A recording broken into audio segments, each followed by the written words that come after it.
I'm Shane White, and this is The Process. Hey gang, Shane Patrick White here with another edition of The Process.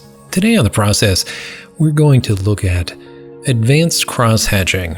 Now, this is something that I hadn't really planned on doing, but I realized when I started conceiving this idea of this creature that there's traditional ways to cross-hatch, and then there are some ways that are non-traditional, and they follow the same principles about laying down values, about rhythm, line control, and the works. And so I have this style, this technique that I do, and it's a little more halftone based.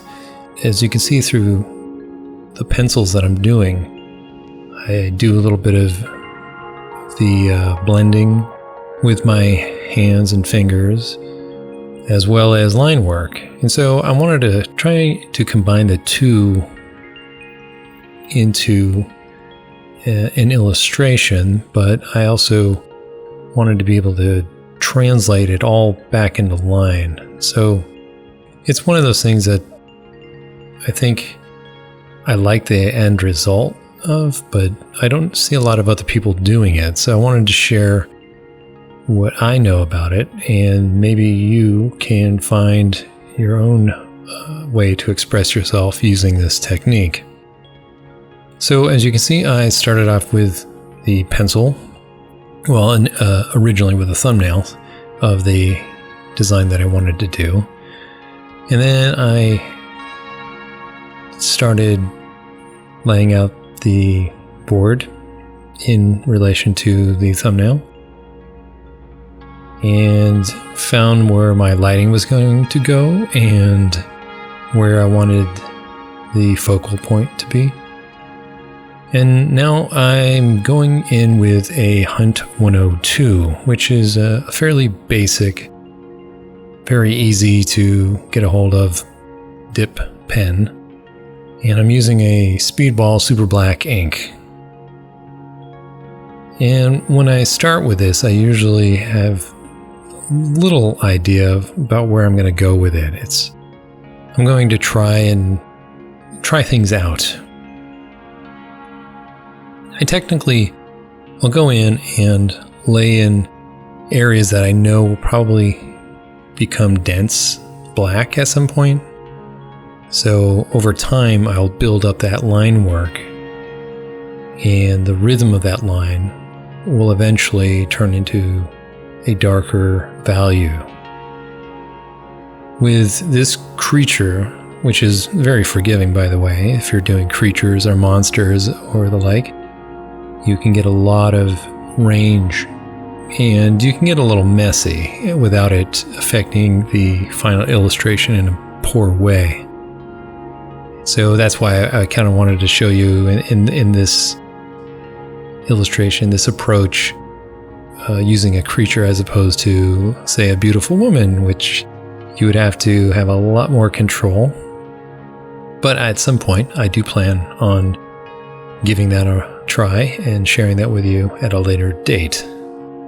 So you can see I'm not doing the traditional 30 degree, 60 degree, 45 degree lines. I'm kind of going in and feeling it out. I'm looking for patterns. I'm looking for light passages.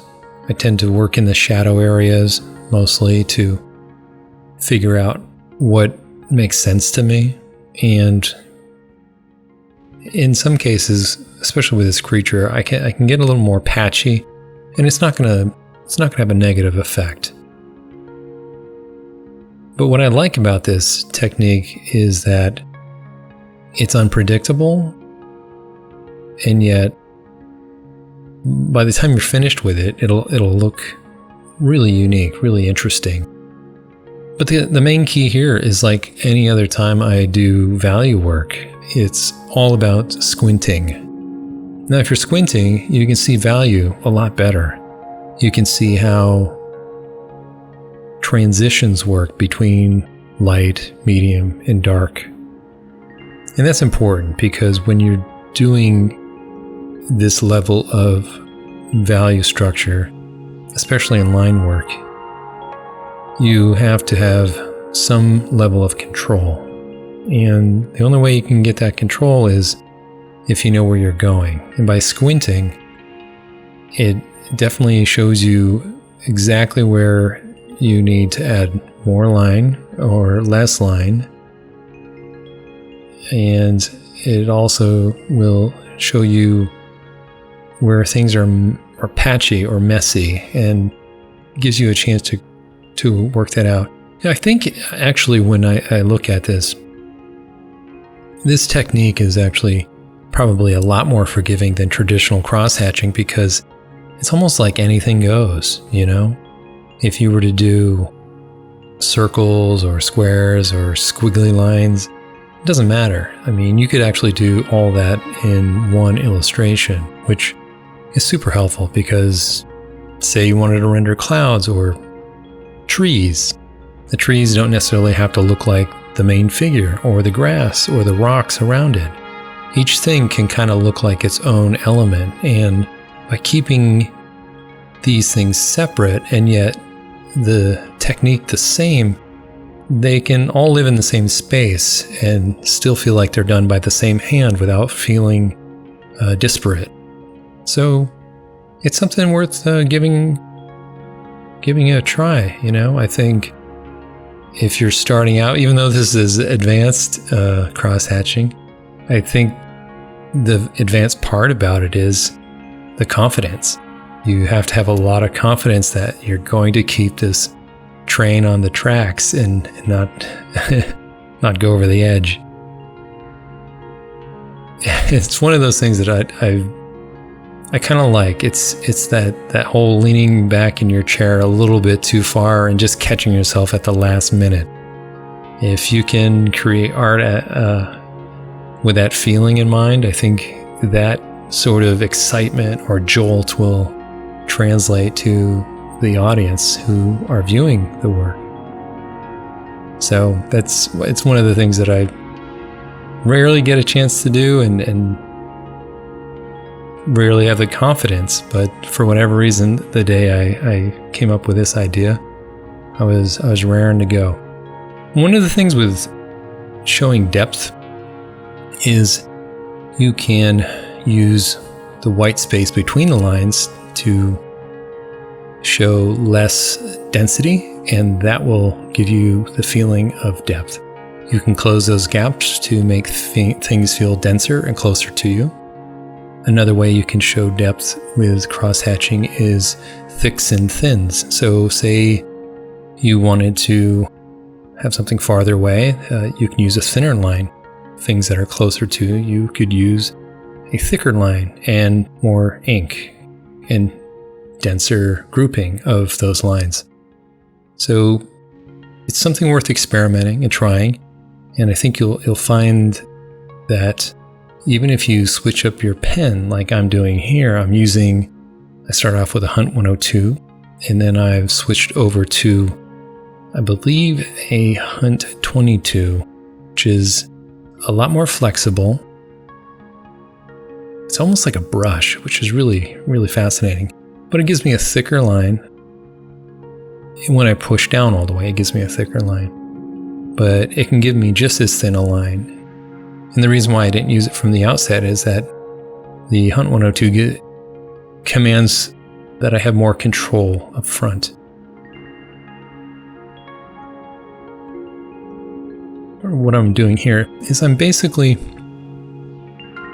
looking at the density. I want to try to make bigger choices. And by using a thicker line or using a different pen nib, I'm able to figure out, okay, what do I need to convince people of the light here? How do I maximize the shadow? How do I get the detail in the right areas? And I can do that a lot quicker when I have a bigger capacity or bigger load of ink in the nib. And as you can see, it's a larger nib. It's going to have more ink, and I don't have to keep dipping every 5 seconds. So in the end, even though I'm squinting, I'm also kind of looking at it from afar. I'm kind of holding my head back from the piece and evaluating it overall. And by doing that, I can get a better sense of how the light passages are working, how the shadow passages are working, and if the overall piece is working. One thing I'll add though, and I didn't really think about it until after I finished, was that the reason why I really liked the thumbnail was that there was a lot of negative space below the creature.